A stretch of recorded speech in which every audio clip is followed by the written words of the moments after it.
Thank you very much. Guys, welcome to our Monday night shiur. First shiur of our summer session. We have some news. We're going to say it till the end of the shiur. Maybe that way nobody runs away in the middle. You never run away, you can't. You're done. So, we are today speaking about tefillin. This is a shiur that I've been wanting to give for about 3 weeks already. The truth is, you can't give one shiur about tefillin. I mean, if you want to speak about all the different elements of tefillin, and I've even brought my own tefillin with me today. I didn't even bring all my tefillins, right? Then over here it would be a party. But if you would even start to begin speaking about tefillin, it would take at least 4 or 5 shiurim. And you would have to devote one shiur about how tefillin is made, how to put on tefillin, what's in the tefillin, and the last one you have to devote to the kedusha of tefillin, the holiness of tefillin. But before we start, I want to say that our shiur is sponsored for the Hatzlacha and Chazara B'Tshuva of Shira Avigail Bat Ilana Tzivia, Shem Yirachem Aleah. And also our shiur is sponsored by a very close student from Germany, from Frankfurt. Yes, his name is Yehoshua. Hashem should bless him with bracha, revacha, tzlacha, parnasat, Torah shefaya. He actually gave me the idea to give a shiur on tefillin a while back. But, you know, they say that the Asda, I'm not comparing myself obviously to the Ari HaKadosh, just for a mashal. They asked the Ari HaKadosh, how come you can't write a book? He never wrote anything, the Ari. He has like 3-4 pages of what he wrote. There is something that Ari HaKadosh wrote. We all sing it on Friday night. Do you guys know what it is? No, that's Rav Shalom Gadaev actually. And the Ari HaKadosh's students actually never sang that song, ever. They would actually skip it. If you go to the yeshiva Mekubalim, they don't sing Lechadodi. He's right next to They completely skip it. Huh? So if you guys look at your sidurs, you guys usually people skip this. Before Ad Nitat Yadayim, there's a small song in Aramaic. It's called Asader B'Shevachim. Mostly everybody skips it. It's a song in Aramaic that Ari HaKadosh wrote. He wrote one for every single meal of Shabbat. And people who are makpid, they actually say it before every single seudah of Shabbat Kodesh only. It's a segulat that there should be no klipot on your seudah. It should be total kedusha. So if you guys have a chance, take a look at it. So the Ari HaKadosh never wrote anything. The reason he never wrote anything because he always would say that every time I think of a topic, there are so many ideas that come to me. To letzamtzem, how you say, to shrink, to minimize the subject and just give you ones. I can't do it. Rav Chaim Vital, on the other hand, his neshama was meant for such a thing. And the difference between the Ari HaKadosh's soul and Rav Chaim Vital's soul, the Ari HaKadosh was chesed. Chesed is water. Water it just flows wherever it goes, right? And the Rav Chaim Vital, on the other hand, was gvura. So he knew how to minimize something, to constrict and put it in a subject. And that was, by the way, the Ari HaKadosh died when Rav Chaim Vital was about 32 years old. From 32 till about 60 years old, all Rav Chaim Vital did was take his Rebbe's works and put it in books. That's all he did for about 40-50 years. He passed away 77, 78 years old, Mazala. And the last couple of years of his life, unfortunately, he was in Damascus, where he was known to be, he was the chief rabbi of Damascus, Rabbi Abulafia, Yaakov Abulafia, went against him as the crazy Kabbalist in Damascus. So he didn't have such a great ending in Damascus. On the other hand, many tzaddikim, unfortunately, who delve in the secrets of the Torah never find a good ending. They have a lot of chitzonim that go against them. Unfortunately, Baal Shem Tov, for example, had probably the worst. Baal Shem Tov had probably the worst. In his lifetime, everyone went against him in Ukraine and in Germany, until he was the outcast. And his student had it even worse. The Magid Memezrich was even put in cherem. And the Balatanya, the student of the Magid Memezrich, tried to go and beg the Gra, the Vilna Gaon, to make peace. Let's make peace. And the Vilna Gaon didn't agree to meet with him. So we see people who delve into the secrets of the Torah are never seen in a good light. Because the secrets of Torah, they obligate you. It's not just I'm doing something on the outside. Okay, I'm eating matzah. Okay, shkoyach, I'm eating matzah. Okay, I fulfill the mitzvah of eating matzah. I have to think that I'm eating matzah. I have to feel good when I'm eating matzah. It's a process, and people don't want to be obligated to do such things. They just want to come, do their duty. They said we did it, Laila Tov, and we're done. So the obvious Yetzer Hara negates against the secrets of the Torah. So even more so when you speak about tefillin, tefillin is a subject that I can't even begin speaking about. Like, I try to find, like, as of the Ariya Kadosh, I try to find an opening to start even speaking about it. I can't even, so many thoughts, so many different ideas. How does it work? Why is it black? Why is, there's a reason why tefillin is black. Why is there a hair of the tail of an ox on your tefillin? That hair on the top is the hair of an ox. The tail of the ox. Not just the tail, right? And why is it 4 compartments on the top? Why is there 1 compartment on the hand? And why is it that some people wear 2 tefillins? What's the difference between Rashi tefillin and Rabbeinu Tam tefillin? Why do you sometimes see people change their tefillin in the middle of Shmoneh Esrei? Like, what is this, 2 tefillins? You know? And how come some people wear tefillin in mincha? How come I see videos of people wearing tefillin all day? How come they're small? Like, why is there a dalet in the back? Why is there a shin on the top? You guys ever pay attention? On your tefillin, one side the shin has 3 heads, one side the shin has 4 heads. If you write a shin like that in the Torah, is it pasur or kasher? 100% pasur the mehadrin. Is that just pasur? It's pasur the mehadrin. You know what I mean? There's so many different. Where do you start? Why do people wear tefillin in the morning? Why? What time can I start wearing tefillin? What can I do with tefillin? If tefillin is considered as detrimental to the Jewish people as tzitzit, then how come we don't wear it all day? When did that stop? Did they used to wear it all day? Like, there's so many things where you can start with, and that's why I have a very big dilemma. I don't even know how to start this, but all I could say is that if I don't start speaking about the difference between of Rashi and Rabbeinu Tam by 9:30, somebody has to knock on something, all right, with the glass. You know how they do on the thing. So my point over here tonight is to speak about the difference between Rashi tefillin and Rabbeinu Tam tefillin. Okay, and why is it even called Rashi and Rabbeinu Tam? Obviously, they're not the ones who came up with the invention of tefillin. That's just senile. That's stupidity at its best. Okay? When did they start wearing tefillin? Way before that. Abraham Avinu wore tefillin? I know you didn't say that. Huh? Moshe Rabbeinu, right? He said, "Vayu letotavot ben einecha." At that time, they started to wear tefillin from Har Sinai. Huh? Kain? It wasn't tefillin like this, right? So it was something else. It was something completely different. You could call it tefillin, but it wasn't actual tefillin. Okay? So first things first, I want to read you a Rambam.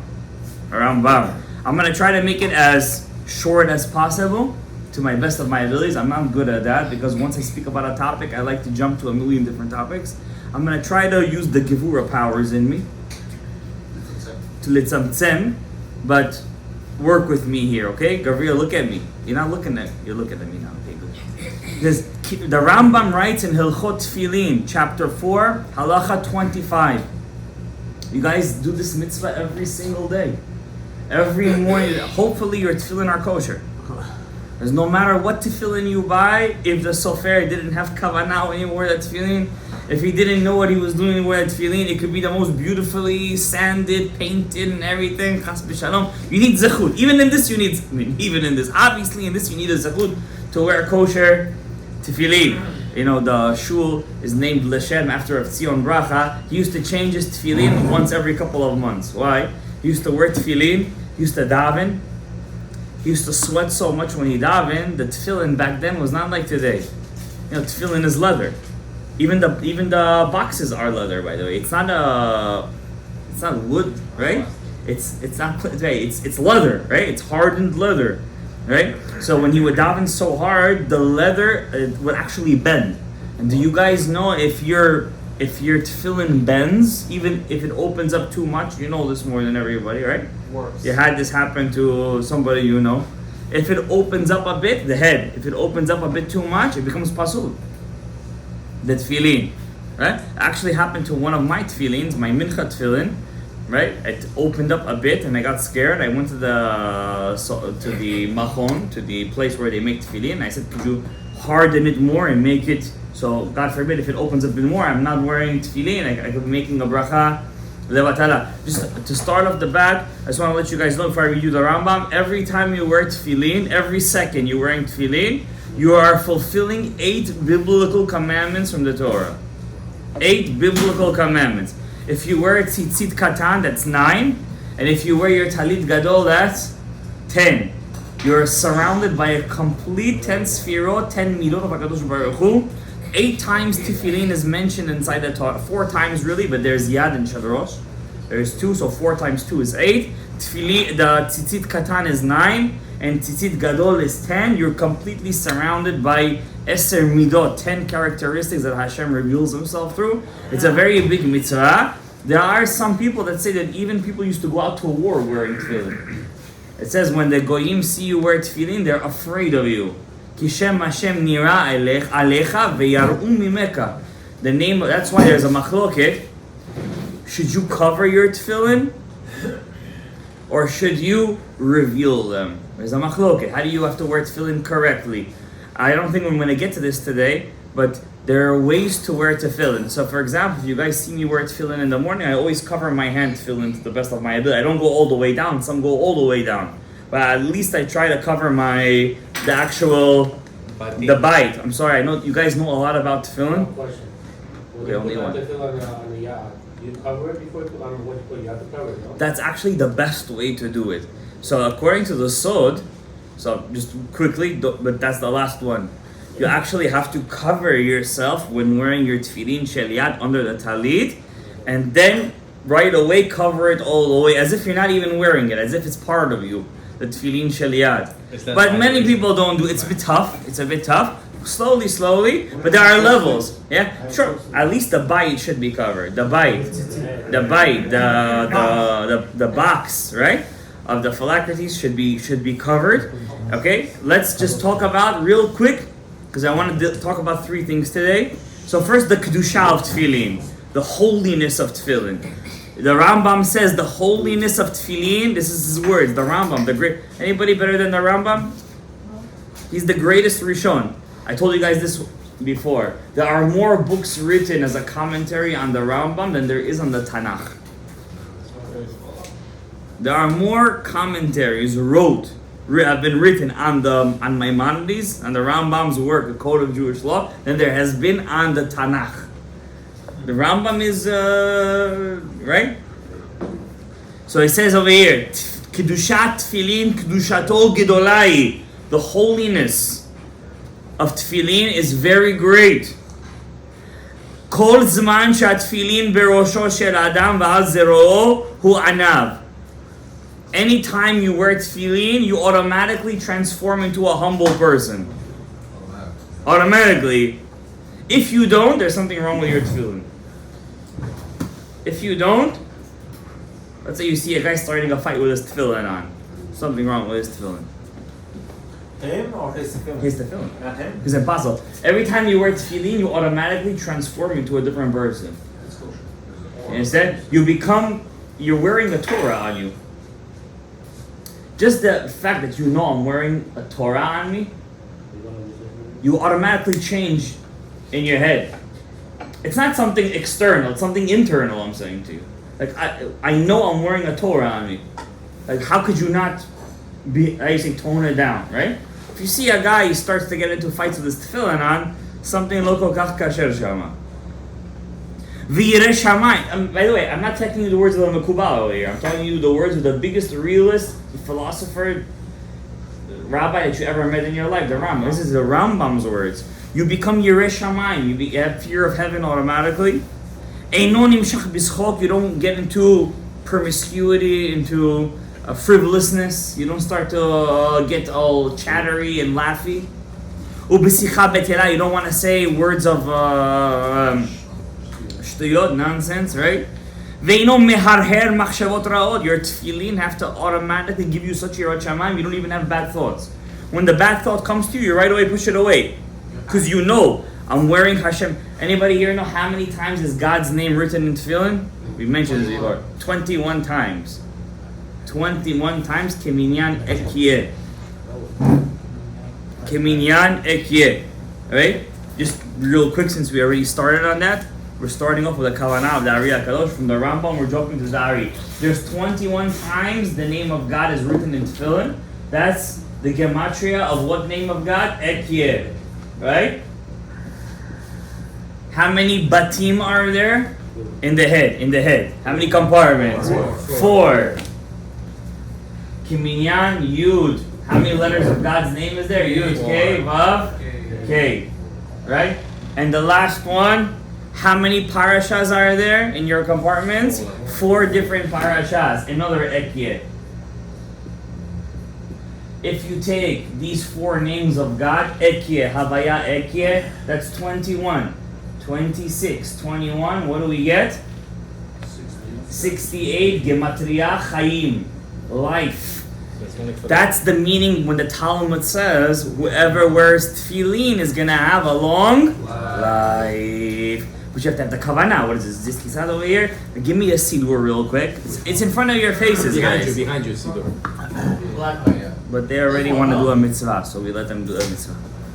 Look at every sidur. You see the black sidur? Look in the back. Boom. When you wear your tefillin shel rosh, your head tefillin, because only the head tefillin. Ekyeh, Havaya, Ekyeh. 21, 26, 21. Gematria, what does it say here? Gematria, Chaim, life. Every second you're wearing your tefillin shel rosh, you're bringing onto yourself long life. Every second. Yes, absolutely. That's actually the kavanah. Every second that you're wearing tefillin, if you're not in Shema or in Shmona Yisrael, you have to be thinking of this kavanah. So what's the second one? The second one is your tefillin shel yad. That's your hand tefillin. That's not your head tefillin. The hand tefillin is one compartment. It's different. So the head is higher. Let's do the hand tefillin since we're already at it. Let's do the hand tefillin. The head tefillin is higher. Of course. Head tefillin is Zah. Your hand tefillin is the Shekhinah, is Rachel. The head tefillin corresponds the positive aspect of God. The hand tefillin corresponds to the negative aspect, the female, the acceptor. The acceptor. That's why it's one. Why is it one? Just give me. Yeah, I'm a receiver. The head is 4. I have 4 different, right? 4 different compartments, right? In your head, you have 4 compartments. 1, 2, and then your tree of life, corpus callosum, has 2 compartments. 4. You have 4 compartments. The Chachamim knew everything, Rabbi said. In your tefillin is corresponding to the 4 aspects of your brain.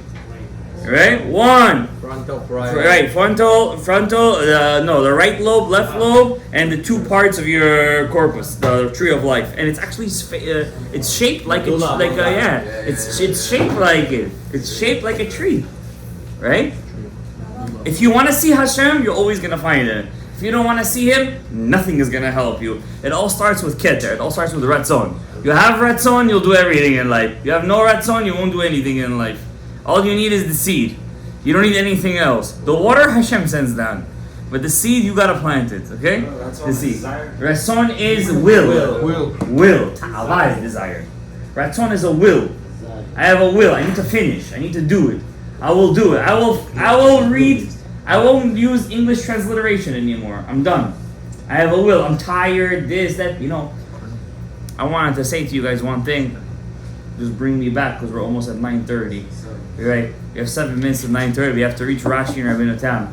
I was thinking, this summer, we have to make a small kollel over here.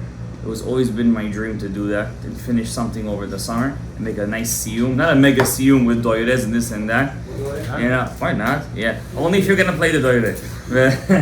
But so I said, one of the things that I want to do, first of all, we have to finish sugyot, one subject in halacha, one subject. Second of all, we could do a small masechet in Gemara, but not Megillah and Ta'anit. Everybody's doing that. We don't want to do what everybody's doing. But the third thing I want to do is to finish one kavanah in Shmoneh Esrei with one real kavanah. Not like I teach you 5 months apart. That's just kisat. That's just the baby stuff, right? Like one kavanah from the beginning to the end. But you know what I said to myself? But the problem is there's no ratzon. There's the desire, the seed is not there. You know why? Because it's hard to work. You have to, you know how you gotta take the Torah? You gotta take it as, I don't care if I'm down. I don't care if I did the biggest Aveira last night. I don't care. I wake up the next morning, I have a job to do. Imagine a doctor, the night before, he did I don't know what he did, a big Aveira. And then the next morning, he comes, I can't go to work anymore. You're gonna say, you crazy? He's not gonna say it, you know why? Because he's getting paid. He knows he's getting $300,000 for every single surgery he's doing. Motivation. So he has motivation. He has motivation. He wants to do it. But even if he didn't have motivation, but he knows I have to do it tomorrow. It's my job. If I don't come to work, I'm gonna get fired. I need a job and pay my rent. You right?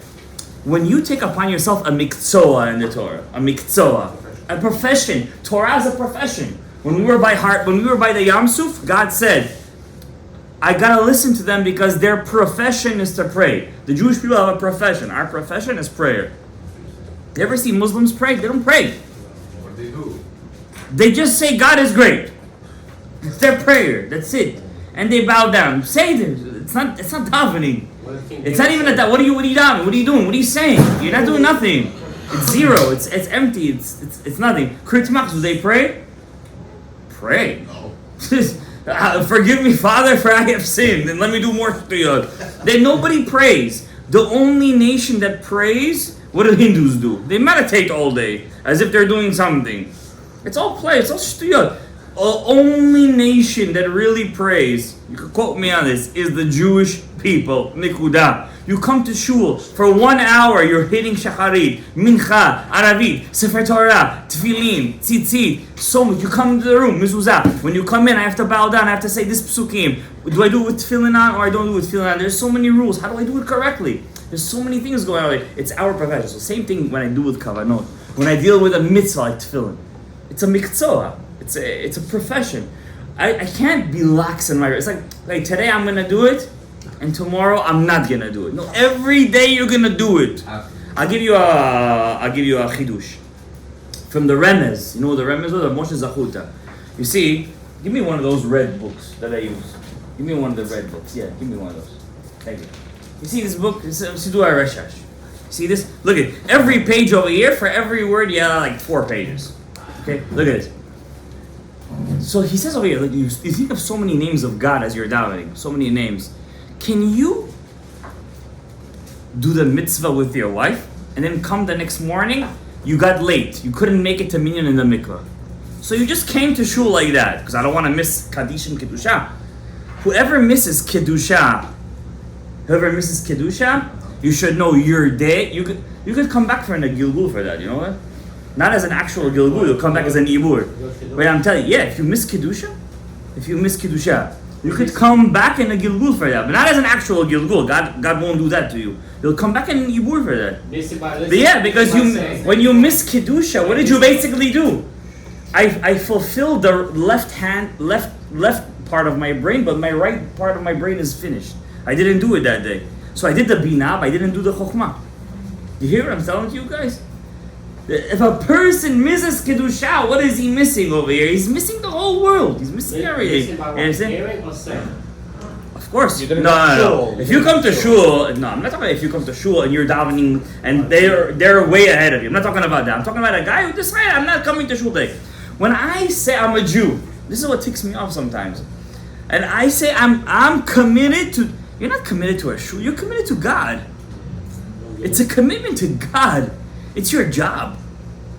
That's the problem. Everything today has to be love. Everything has to be today pleasurable.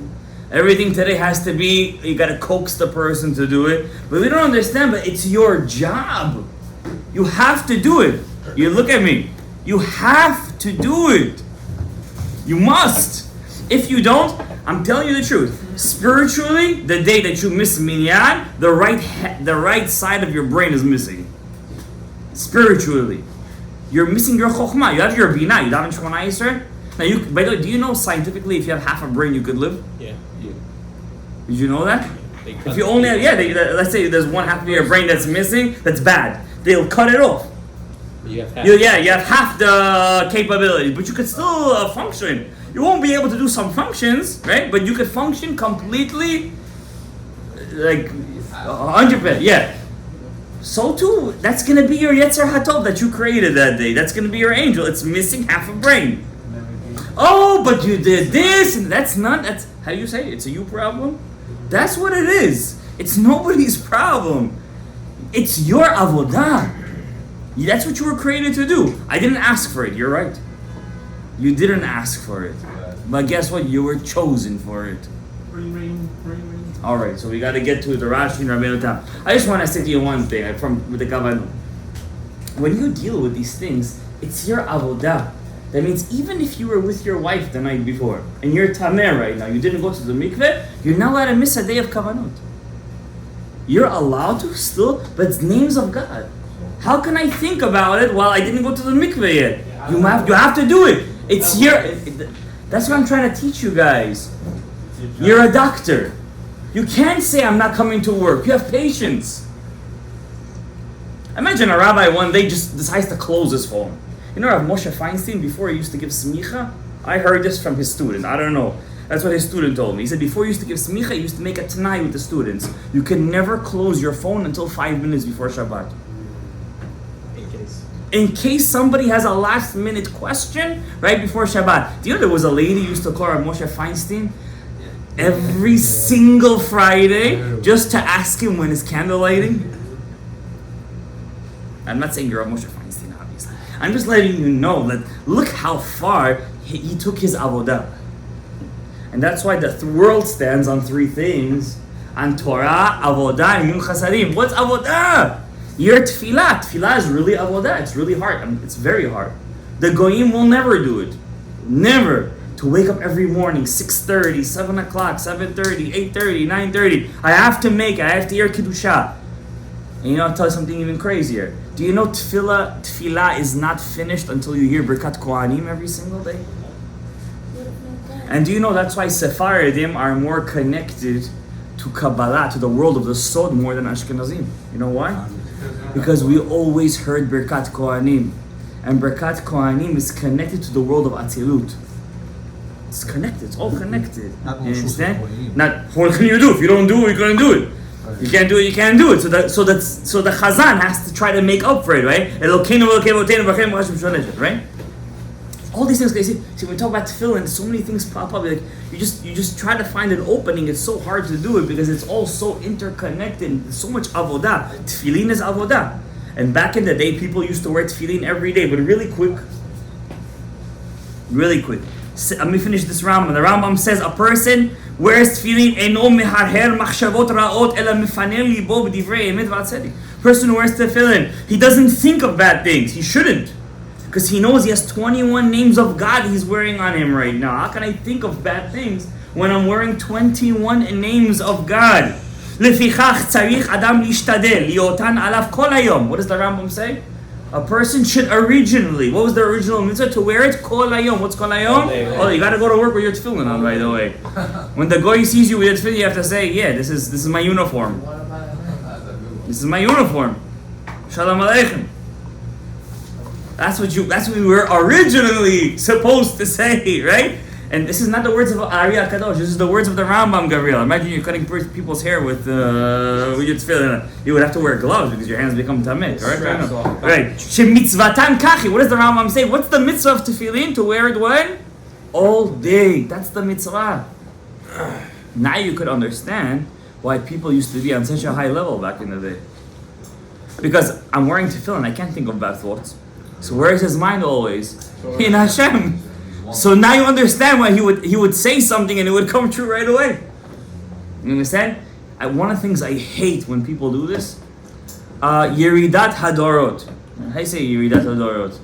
The generation is low.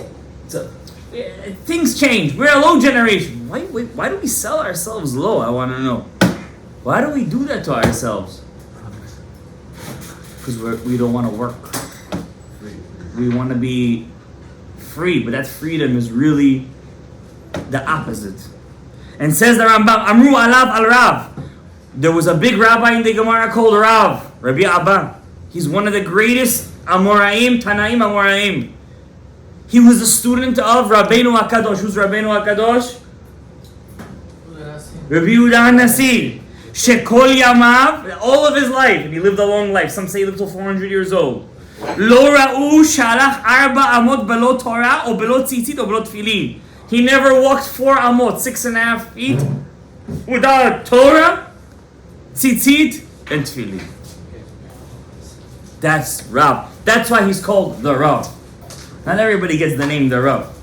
He got the name the Rav. Number 1, and this is the big mistake we all do. 3 things we're going to talk about real quick. When you're wearing tefillin, asur la'asiyach da'at. You're not allowed to think of anything else when you wear tefillin. Every second you finish a paragraph in your tefillin, you have to remind yourself, I'm wearing tefillin right now. I showed you this in the book. I'm going to show it to you guys again because you have to be reminded about it. You see, in this black book, it's the best book, this black book. It's the best book. You're going to start using this soon. You finish a paragraph. What does it say here? Tefillin lo yasiyach da'ato mehem. The book is made in a way to give you a reminder. That's the mitzvah. You're not allowed to think of anything else. And if you go out for a second, it brings you back in. If you're not skipping and paying attention.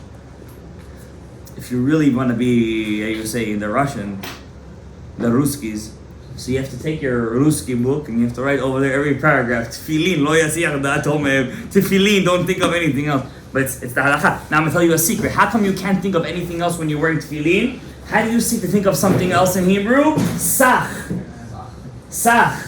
Guys, what's Sach? Also Gematria? 68. That means if you think of anything else when you're wearing tefillin, you're breaking the life force that's coming down to you. Sach is 68. We said Eke, Havaya Eke. I'm always thinking of these 3 names when I'm wearing my tefillin shel rosh. Is what? Gematria Chayim. But if I think of something else, I'm doing Hesech Hadad. What am I doing? I'm breaking off that tree of life.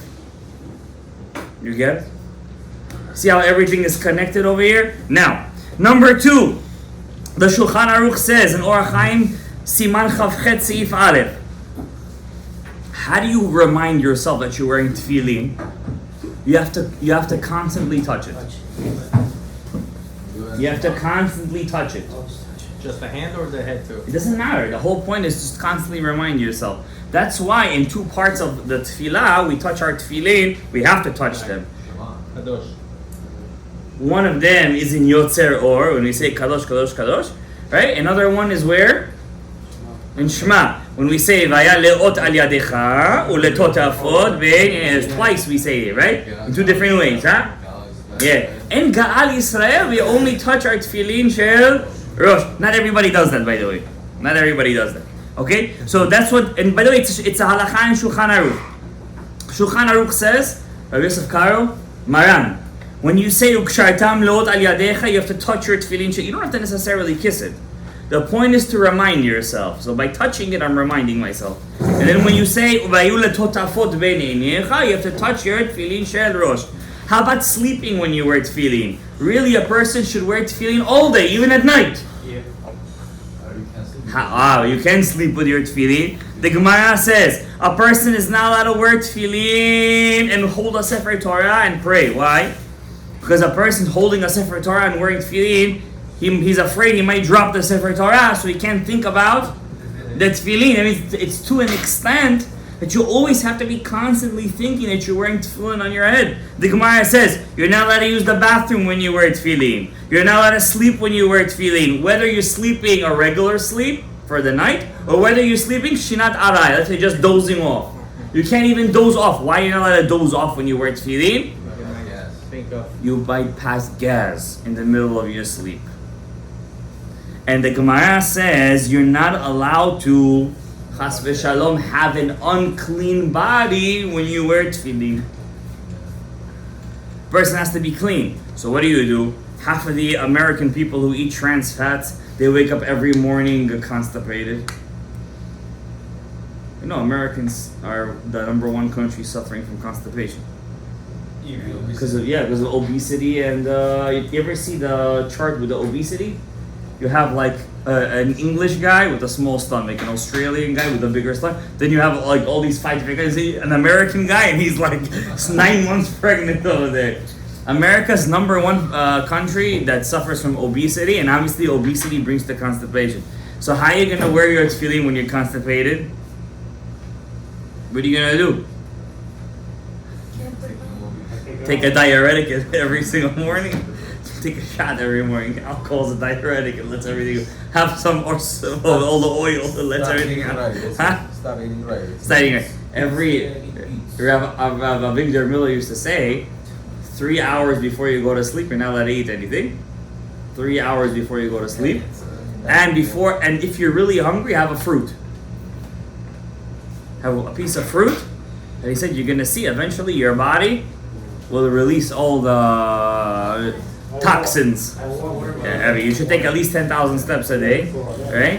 But 10,000 steps, yeah. Average person like me and you that go work here and there, we take about 5,000 steps a day. Double that. 15. Right? 15,000 Today. today. Well, you're not working, right? You're running back and forth with the kids. 10,000. You're working right now? It's almost 5. School's over, huh? It's almost 5 miles. Yeah. It's You gotta do that. not everyone. You gotta do it. You gotta do it. If not, before you go to sleep, you gotta take a walk. If you want to release, if you want to have a guf naki, if you want to have a clean body for wearing tefillin and really do it, how you say lechatchila, you have to make sure your body is clean. What if you have no choice? You're constipated. What are you gonna do? Should you miss tefillah without tefillin? You're not allowed to miss tefillah. What do you do if you're suffering? When I say really suffering, I mean suffering. Like you gotta, but it doesn't go. It doesn't go. You're only allowed to wear tefillin for Shema and Shmona Yisrael. Chik-chak, and then you gotta take them off. That's the kedusha of tefillin. With the bracha. By the way, same thing with going up to the Torah. If a person is gazi or something, he can't hold the Torah and, hope nobody hears it. He has to make sure he has a guf naki. Now, I'm not saying to go crazy. Some people hear these things, they get OCD about it. They start to go nuts. All it takes is about a week of training yourself. It's about 3 hours before sleep. Don't eat anything. And if you're really hungry, you have a piece of fruit, and you have to take at least 10,000 steps a day. Baruch Hashem, we all have iPhones today. We have the health app, right? That's it. Everything is over there. Everything is ready. Now, let's say a person wants to be kadosh, and he wants to wear tefillin all day. He wants to wear tefillin all day. But he's afraid he might fall asleep. What happens? Says the Shulchan Aruch, if a person falls asleep while learning, and his tefillin is on, if it's for, those guys who just doze off like this for a couple of seconds, ben birk, right away, it's fine. Mutar, lechatchila. People do it all the time. People, now with their tefillin on, right? So it says over here, if a person is falling asleep while sitting down like this, ben birka. Why is it called ben birka between his legs? Because your head falls like this between your legs like this. You can't fall asleep for a long time like that. Right away, you wake up. That's not an isur. But according to the Ari Kadosh, you're not allowed to wear your tefillin even if you feel like you're gonna fall asleep for 1 second. It's even borderline an isur according to the Ari. If a person is feeling like he's falling asleep, he must take off his tefillin. Number 1. Number 2, according to the Ari Kadosh, if a person is once it gets to sunset, he must take off his tefillin. Wearing tefillin at night, according to the Ari Kadosh, is a paradox to your tefillin. It can cause a pegam in your tefillin. So what does a person do if chas v'shalom he forgets to wear his tefillin that day? He has to. Halacha always comes first, right? The halacha is if you forgot to wear, it's sunset right now. You have how many minutes now to wear your tefillin without a beracha? 13 and a half minutes. 18 minutes in the summer, but 13 and a half minutes, not to confuse anybody. Benesh Mashot, right? At least he should wear his tefillin quickly, say Shema Yisrael, and take it off. No beracha. Misafek. He can't say a bracha and tefillin. Now, it says over here, if a person is wearing tefillin and he's hungry Is he allowed to eat food while wearing tefillin? Have a snack, drink. You're not thinking of your tefillin when you're munching, are you? No, drinking yes. Drinking yes, eating no. That's what you say? Says the Gemara, Amar Rabbi Yitzchak. Rabbi Yitzchak says, Hanichnas lil su'udat keva. If you're going to have a meal, choletz tfilav v'achar kach nichnas. You take off your tefillin and then you go into the thing. Yeah, not just hamotzi. Anything that you're sitting down and you're having a meal, right? Many people don't eat bread, right? Because they don't want to have that extra carbs or whatever. Upliga de Rabbi Chia. Rabbi Chia says no. Amar Rabbi Chia. Rabbi Chia says menichan al shulchano v'chen hadur lo adei mat arba nach nitzhak ad zman beracha. So we see there's a bit of a difference in the halacha. One rabbi says in the Gemara, you must take off your tefillin before you sit down and have a meal. Once again, they're wearing tefillin when? They're wearing tefillin all day over there. All day. So Rabbi Yitzchak says you have to take it off. Rabbi Chia says no. You take it off, you don't take it off. You're on the table, it's by you on the table, and it's okay. So what does Beit Yosef say? It says over here, if you're eating a meal, you have to take it off. Because there's no, why you have to take it off? There's no way you could have a meal and still think about your tefillin. Once again, you're not allowed to have hesech hadat from your tefillin. It always has to be on your mind. But if you're just having a snack, it's called a seudat arai. If you're just having a meal, you're just munching on something real quick on the go, and you're wearing your tefillin, and sarich lecholzan, you don't have to take them off. That's what the Shulchan Aruch paskins. If you're just having stam, something you're munching on, or just drinking something, you don't have to take off. However, chas v'shalom, you're not allowed to drink alcohol and wear tefillin. Drinking alcohol, says the Shulchan Aruch, causes frivolousness. And automatically, when you drink alcohol, you're not yourself. No matter how much you think you are, you're not. And therefore, you cannot drink and wear your tefillin. You must take off your tefillin. And he adds over here another halacha. You're not allowed to drink and come inside a Beit HaKnesset because you're going to cause inside a Beit HaKnesset, chas v'shalom, frivolousness. Something we all have to work on, unfortunately, in this generation. Kiddushat tefillin, the tefillin itself. If a person has tefillin, he should not leave them in his room. He can't leave them in his room. Because if a person wants to be with his spouse and the tefillin is in his room, he must remove the tefillin from his room. It's like a Sefer Torah is in your room, right? Yeah, if you go on vacation, I'm talking about if a person does his thing inside his room, he gets undressed inside his room. Now, what do you do to make sure that tefillin? You live in a one-bedroom in a studio. This is not considered closing of tefillin. Why? It's like 3 layers. It's part of your tefillin. Anything that's meant for your tefillin, it's like one cover itself. You need how many covers? 2 covers. So what do you do in this case? This is all considered one cover because it's meant for my tefillin. By the way, this has kedusha on it. Not kedusha, but it has kedusha on it. Like a regular sefer, this has kedusha. Right? What do? You got to put a blanket over it. Yeah, I lived in a studio and a 1-bedroom. I went through the whole works. Basement, this, that. So a lot of times I was stuck in this dilemma. I used to have a lot of books on my table. What would I used to do? I used to take my blanket, I used to cover, and just for good measure, because I'm crazy, I used to cover it again. 2 covers I would make sure, even though some say the cover of the book itself is itself a cover. Some say that. There are poskim that say that. And some say if something is inside a bookshelf, it's like its own domain. It's okay. There are a lot of kulot, right? I can't get into everything with you guys. We still didn't touch what Rashi and Rabbeinu Tam is, which I'm about to get into. Okay? The cover is clear glass. Yeah. No, it's a cover. Clear glass is a cover, right? The only time clear glass is an issue is when there's a mechitza for a woman in Israel. Over there is an issue because that's already doesn't matter if it's clear or not. It's hirhurim ra'im. Exactly. Now, we're skipping, like I told you can't talk about tefillin in one shiur, but I want to really speak about this. What's the difference between tefillin of Rashi and tefillin of Rabbeinu Tam? What's the difference, right? So number one, there's no such kind of thing as tefillin of Rashi and Rabbeinu Tam. Why do we call it Rashi and Rabbeinu Tam? Because when the first printers of the Talmud came out, the first time they actually print, everything back then was what?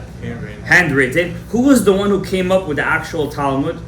There was hundreds of different texts. The Vilna Gaon, he cross-referenced hundreds of different texts of the Talmud till he came up with the Talmud that had the most consistencies. All right. Until then, you could sometimes learn Gemara, and sometimes you could see one rabbi has a totally different text than another rabbi. Why? Everything was what? Handwritten. And when you copy by hand, what happens? Mistakes. You make mistakes. The only book that was copied by hand and never was a mistake is what? The Torah HaGedusha. Right here. Right? There's never been an inconsistency in the Torah. Only one difference there is in the Yemenite Torah. There is an extra vav. Yeah, there is not et but ve'et. And, right? Yeah, you could still hear the Torah from their Sefer Torah. You could still hear it. But what's more true? Our Torah, that means without that vav, or theirs? It doesn't change anything, right? Yeah, but you said Does one- it change anything? It doesn't change anything, one better, right? sure. No, but over here, it doesn't make any difference. Instead of saying, and Noach, this is the pasuk, and Noach went to the Teva with animals and birds, right? So sometimes and is just written et, right? Et. Sometimes you could write it ve'et. So one as an extra letter above. We don't write our Torah like theirs because we have Bukharians, Ashkenazis, Persians, Iraqis, Argentinians. Everybody has the same one. They have an extra vav. We're not gonna over here change because of their masor. You don't hear people saying wow, right? Do you read it wow? You read vav, right? It's 100% kosher. Our masoret, in this case, is stronger because you have rov. What's rov? Majority. Okay. So, but Bukharians, Persians, Iraqis, Ashkenazim, we're talking about 1,000 different denominations of Ashkenazim. Hungarians, Ukrainians, Germans, French, anything you say, all have the same exact Torah. Mamash, same letters, everything is the same exact thing, right? Just by the Temanim, because they have to be somebody has to be a bit weird. So they take the cake on this one, okay?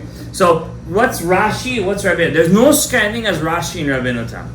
When they first printed the Talmud, they decided, the printers, was from Hashem, that they're going to put a Rashi on the page.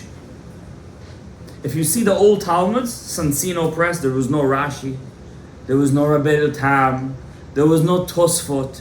This is an invention of about 600-700 years ago.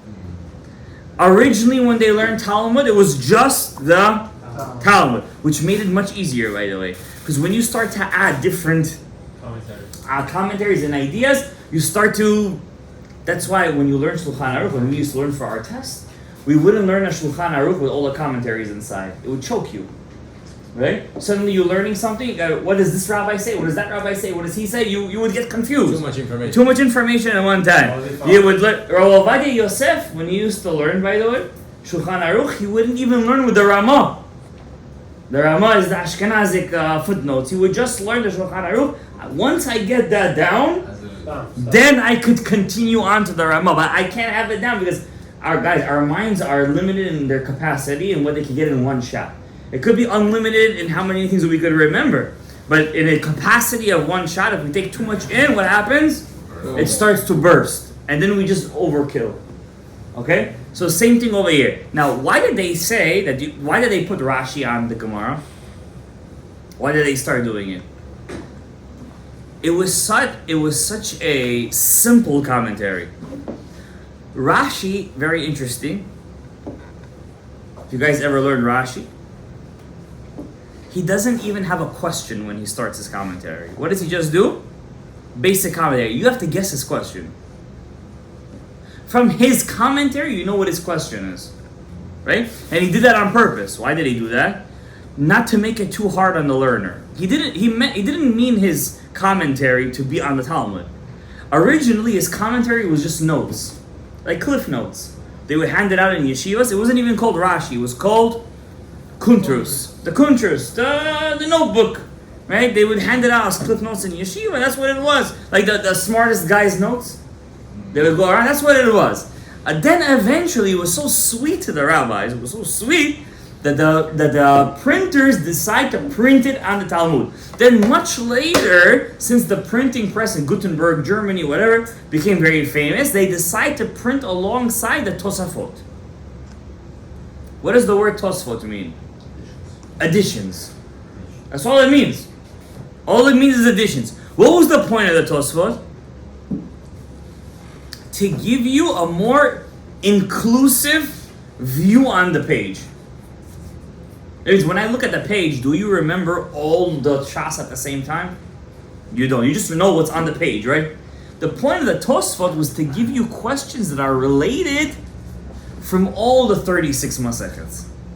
So when you learn Tosfot, suddenly you see a question from Masechet Makot, a contradiction from Masechet Sukkah. What's the point of that? To give you a more broader. That's why in Tosfot you always see a lot of times halacha l'maaseh. What's halacha l'maaseh? Halacha. He would paskin halacha for you in Tosfot. Rashi, does he ever bring you halacha down? Never. It's just a commentary. They're just coming to translate to you the Aramaic into simpler words in Hebrew, right? Tosfot is not just coming to commentate; it's coming to paskin to you halacha. Now, the Tosfot itself was not written by one guy. It was written by more than 200 different rabbis. Okay? So when I say to you there's Tefillin of Rashi and Rabbeinu Tam, then you always have in the Yushvo some wise owl that says, oh, they only came up with this Tefillin 800 years ago, it's all fake. You have to slap the guy in the face. Then he's gonna call the cops on you. It's okay. No. So, I'm saying a euphemism. Because he doesn't know what it is to begin with. He has no idea what he's talking about, right? His question doesn't even start. He's a fool. He doesn't know where it starts. He's the fourth song. And instead, he's the fifth song actually. We have to make a new song for the guy. Okay? So let's talk about what's Rashi. So it happens to be when everybody used to learn Gemara, since they were the ones commentating when I learned the Gemara right away. They called it Rashi and Rabbeinu Tam. That's it. That's all it is. Okay? Now, what do they say? By the way, off the bat, Gabriel Chai, look at me. You're not looking. If I have Tefillin of Rashi, can I change it into Rabbeinu Tam Tefillin? I have a Tefillin. The box of my... Same box. Yeah. No, but let's say one of them wore off. I want to turn my Rabbeinu Tam box and take off the parashiot and take my Rashis and put it inside the box of my Rabbeinu Tam and just use the same box that I used to use for my Rabbeinu Tam. Yeah, and that's it. Can I do that? Yeah. No, it wasn't meant I want to that. convert my Rabbeinu Tams into Rashis. No, you can't. It wasn't meant for We that. get it? I want to convert my Rabbeinu Tam into Rashis. You can. You can. Just change the No, order. you just change the order. Change the order. Yeah, all I gotta do is change the order. That's all I gotta do. You can't do it. It Can I do wasn't that? Intended for that. No, because you... Why not? What do you say? No, The Kamana wasn't there. Is that Oh, the same? you You're awake? Baruch Hashem. The intention of it was there. Is it the same thing? Huh? Is it the same? Same parashiot, different order. We're gonna learn about it right now. I'm gonna teach it to you guys really quickly what's the different orders. But I wanna wake you guys up because I have a couple of sleepers over here. So I'm just trying to get you guys into the thing, right?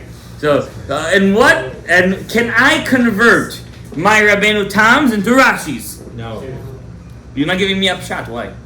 Because the Kavanah, when they were making them, they had them. And My kavanah was to write parashiot. Right. So I said L'Shem Kedushat Tefillin. I never said L'Shem Kedushat Rashi.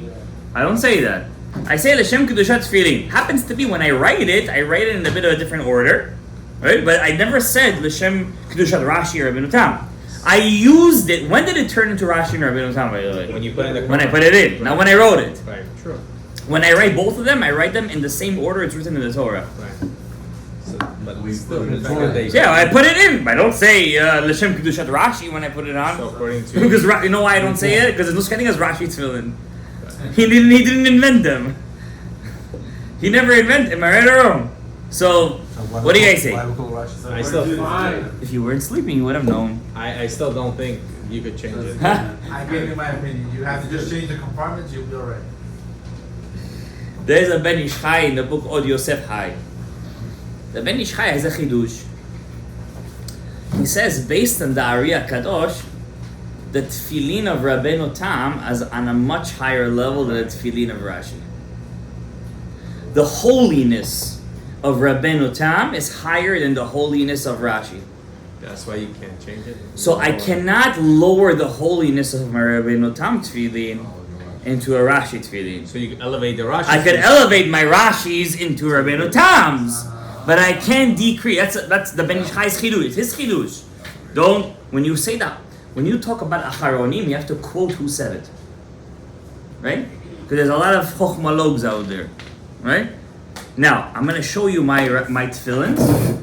Okay? I'm not going to show you my hand tefillin because you won't be able to tell the difference. Right? I'm going to show you my head tefillin. These are special tefillin. Not many people wear it. Most shuls, you won't even find one person wearing it.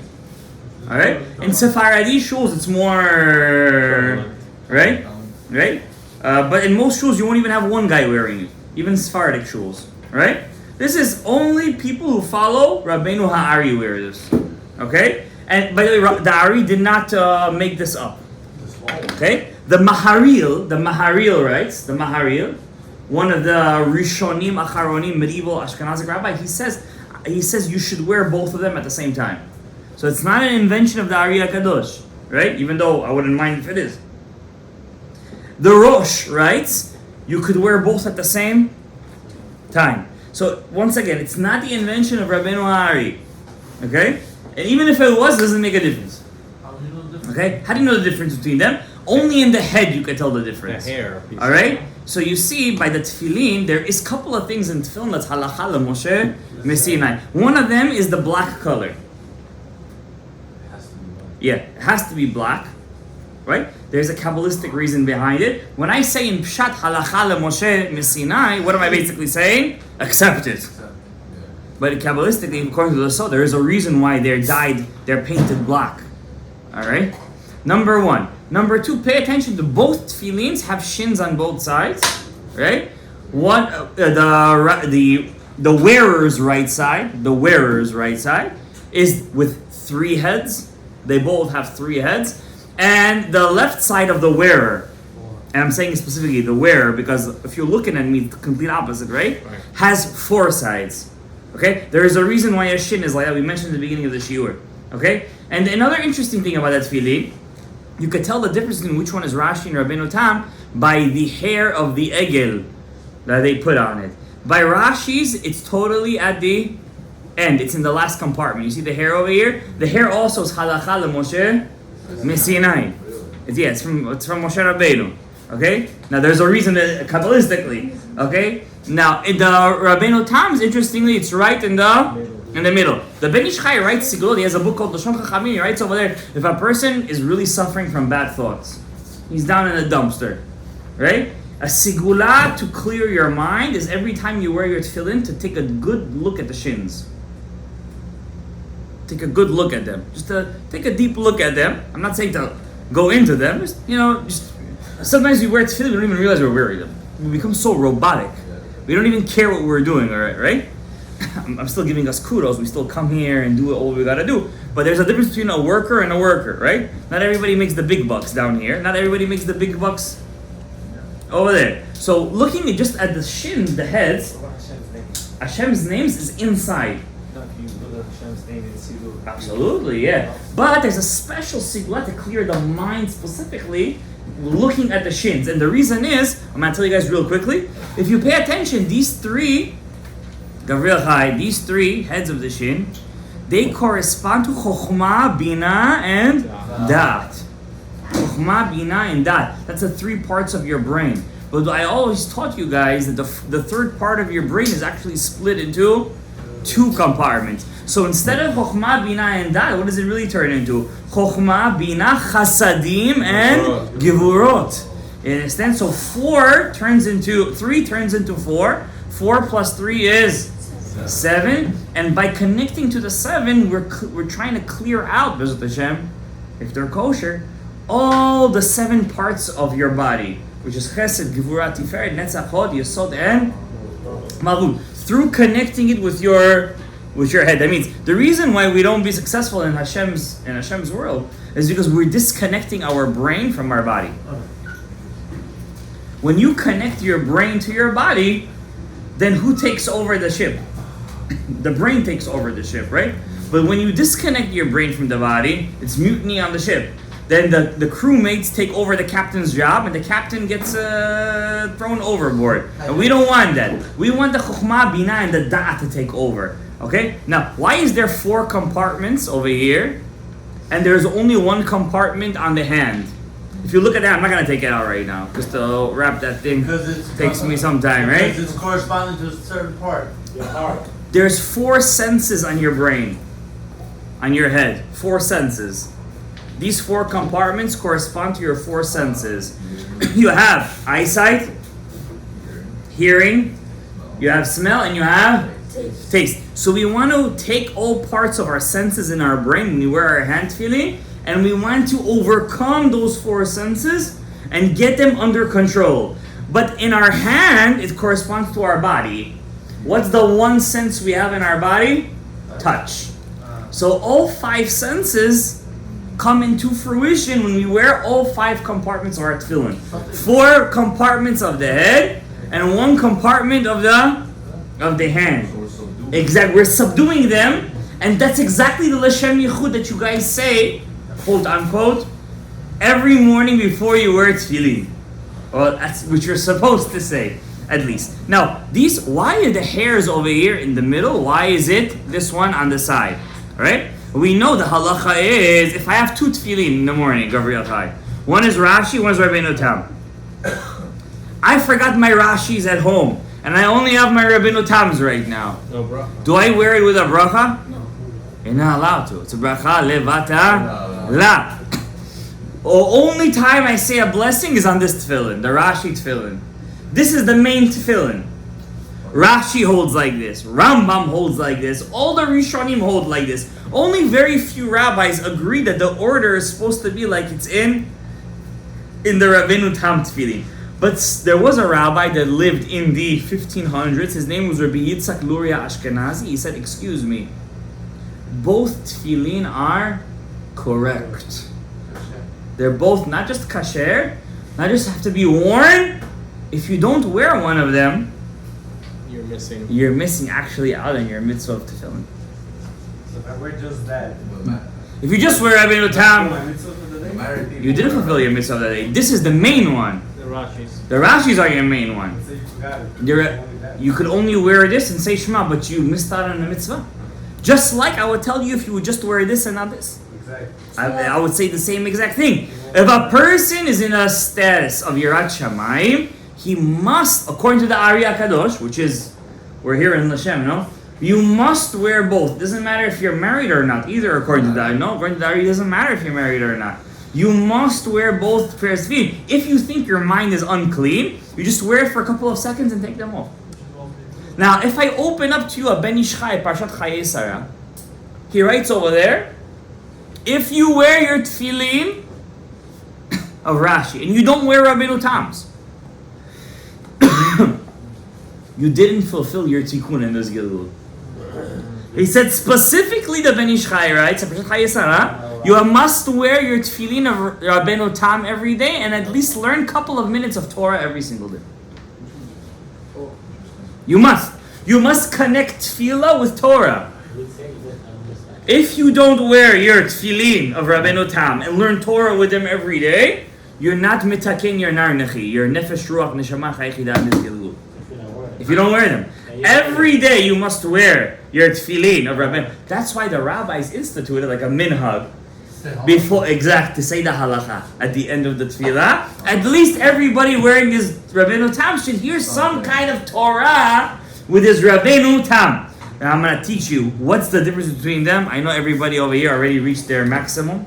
What if you only have one? Huh? You can't say bro. I'll get another one. What do you mean? You just have the head or the hand? Yeah, you have one. You have to wear that. There are 2 different mitzvahs, by the way. What is the difference between, okay, Rashi, anybody here knows there's 4 compartments in the tefillin. Why is there 4 compartments? Because there's 4 different scrolls in there. There's 4 different scrolls. Every scroll is a different scroll in the Torah that talks about, guess what? The mitzvah of Tefillin. Shema. Yeah, Shema is the last one, according to Rabbeinu Tam at least. Number 1, Kadesh Li. That's number 1. Number 2, the next paragraph, Vehaya ki yeviacha. Right? After Kadesh Li is Vehaya ki yeviacha. Vehaya ki. Number 3, now you guys can say it, is Shema. Shema includes Ve'ahavta. That's the one we say, Vayul tutafut b'neinecha v'chul v'chul. And number 4 is Vehaya im shamoa. So Rashi says when you place the compartments of the tefillin, when I'm looking at my tefillin, I'm looking at it like this, right? What's on the right side? Kadesh Li. What's to the next one? When I'm looking at it, Vehaya. What's the third one? Shema. What's the fourth one? Vehaya im shamoa. So why in that order? The way it's written in the Torah, that's the order. Chronological order. But the way I'm looking at it, to the guy who's wearing it, it's the complete opposite. Exactly. When I'm looking at it, right? It's Kadesh, Vehaya Kiviyacha, Shema, and Vehaya im shamoa. When I'm looking at it.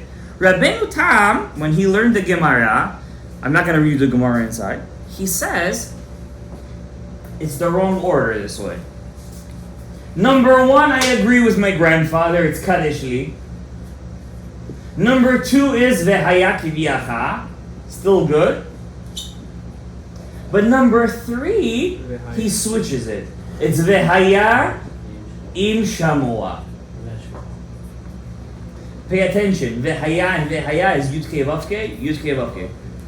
He puts the Yud Kei Vav Keis together.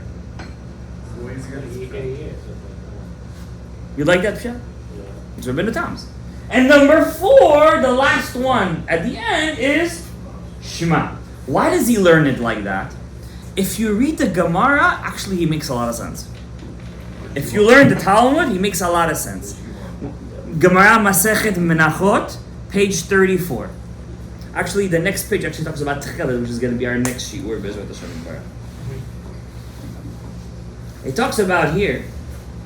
Says Rabbeinu Tam, the Gemara says when you have 4 scrolls, it groups the first 2 together and it groups the second group together. And it says the first group start at the right. And Shema and Vayam Kiviyacha, Vayam Shamoa start at the left.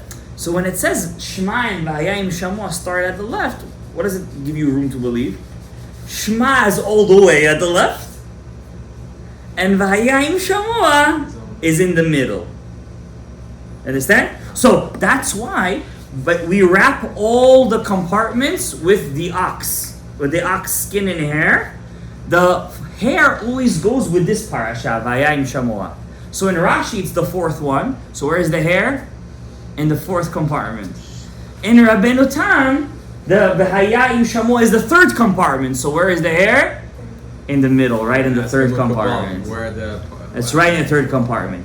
Now, when you wear your tefillin, there's so much to talk about tefillin. It's so interesting. So interesting. When you wear, because you're sitting right next to me, I can't help it. So when you wear your tefillin, what kavanah am I supposed to have? There's a lot of good kavanot over here. Number 1, the earlier you wear your tefillin, the bigger mitzvah you do. The earlier in the day. Every second you said 8 Yeah. mitzvot. Every single second you do 8 mitzvot midoraita. 8 mitzvot midoraita. 8. Okay? Now, especially if you wear both of them at the same time. I'll tell you something crazy over here. You have to work together? Huh? You have to work together? I can't hear you. You have to wear them together. Listen, it depends on your Yirat Shamayim. I never tell to a person he should do a Hasidut if he's not ready for it. Okay? I'm not over here trying to advertise Rabbeinu Tam Tefillin or 2 small Tefillin. That's not my job over here. I'm giving you a lumdus shir to the best of my ability of what's Tefillin. Okay? Now I understand our Yetzer Haras want to sleep, but our Yetzer Hados want to listen to Torah. Okay? What was I saying? What's the kavanah? I already hinted at the beginning of my shiur. The Rashi and the Rabbeinu Tam also correspond to the two parts of our brain. Also correspond to it. That's why they're both placed right in the middle. When you wear your tefillin, they have to be placed in the right spot. We didn't even touch that subject. We can't. It's too much. Okay? They must be placed on your skull, not on your forehead. It has to be on your skull. Okay? Also, the dalet. By the way, this dalet over here corresponds to Le'ah Imenu. Both Rashis and the Both of them. Just one is in Chokhmah, one is in Binah. That's why when you wear... So, Rashi is the lower level. It's the one that's needed. That's why it's a chiyuv. You need to have Binah. Without that, you're dead. Right? Rashi corresponds to the Binah, the left lobe. Rabbeinu Tam corresponds to Chokhmah. That's the right lobe. Do you understand? When you wear both of them together, why do we wear both of them together? Could you live one without the other? You can't. So the Ari says you have to connect them. Right? What's higher? Chokhmah or Binah? Father or the mother? The father is always higher. Therefore, when we wear our tefillins, what goes on the top? The Rabbeinu Tams. What goes on the bottom? Rashi. The Rashis. But you say the bracha on the Rashis. We say them together because they're both real. That's the difference. When you wear them separately, and I'm not advertising the usual way. When you wear them separately, you have no choice but to have kavanah only on one of them. You can't have kavanah Well, on some the rabbis say you have to wear them separately, no? Yes, Rav Yosef was a very big advocate to wear them separately. He held that it's very hard to wear two at the same time. That's Rav Yosef. Okay, no, that's what he had. Rav Yosef also said you can't go to a hot mikveh on Shabbat. But yet the whole world goes on a hot mikveh on Shabbat. Said there's a lot of poskim, there's acharodim. Said it. Listen, there's no monopoly on Torah. You should know that. If you're a Talmid Chacham, you could come with a pshat and a svara, and you could argue from today till tomorrow. That's the beauty of our Torah. Torah is the only thing that's evolving in this world is the Torah. Everything else is de-evolving, not evolving. So Rashi is Binah. Rabbeinu Tam is Chokhmah. Yeah, Chokhmah is the male. He's on the top, right? And that's why Mekubalim, when they wear their Rabbeinu Tams, they actually cover them. Yeah, well, they keep. Because Abba is always quiet. You can't tell that he's there. Silence is Abba. Binah is always loud, so they reveal the Binah. It's always in a reveal state. Same thing with the hand. Where does the Rashis go? On the top. Over here, closer to the band. Yeah, because when I pick up my hand, it's going to be on top, right? And over here is where my Rabbeinu Tams. Okay? That way, and when I close them, when I wear them together, I put one under the other. So Right? The Tam is always on me. He's always covered. Rabbeinu Tam always has to be covered. He's special. Not the Rabbeinu Tam. The Chokhmah is special. Right? And by wearing both of them, you're fulfilling your mitzvah of tefillin to the maximum. Now, there are some people that wear tefillin during mincha. Those are called shimusha rabbah. Really quickly, what's shimusha rabbah? There it is. Different. It's Rashi tefillin, but they're at least 40 millimeters. 40 millimeters and bigger. They're big tefillin. Those are special. It's Rashi's inside only. The same order as this one. When you wear those during mincha, it's as automatically you're wearing both at the same time. Exactly. Why can't you And just only wear it in the you morning? can't do it in the morning. It doesn't work. In the mincha time, they work like that. What's the mystical reasoning behind it? Oh, because shimusha rabbah. You see, we start off our day. We need avodah, so we work. And mincha time, I'm supposed to already be on that high spiritual level where I could combine them in one house. You understand? And during the morning, I can't do that. I just started my day. I wear them separately. But in the evening time, I'm supposed to be on that level, theoretically speaking, that I can wear them all in one. May Hashem Yitbarach bless everybody over here with Kedusha Tefillin. Hopefully I see you guys tomorrow morning early wearing Tefillin with Kedusha b'simcha b'ruh tadeliba. As Rabbi Brona says, though I was happy one day. Why was I happy one day? Because I wore Tefillin one day. Hashem should bless us with bracha with real kedusha of tefillin. With the real, may all our tefillin be ksherim b'zot Hashem yitbarach. Real kavanah. May we be zocheh lekol mitzvah v'chen yasmenu. Amen. Amen.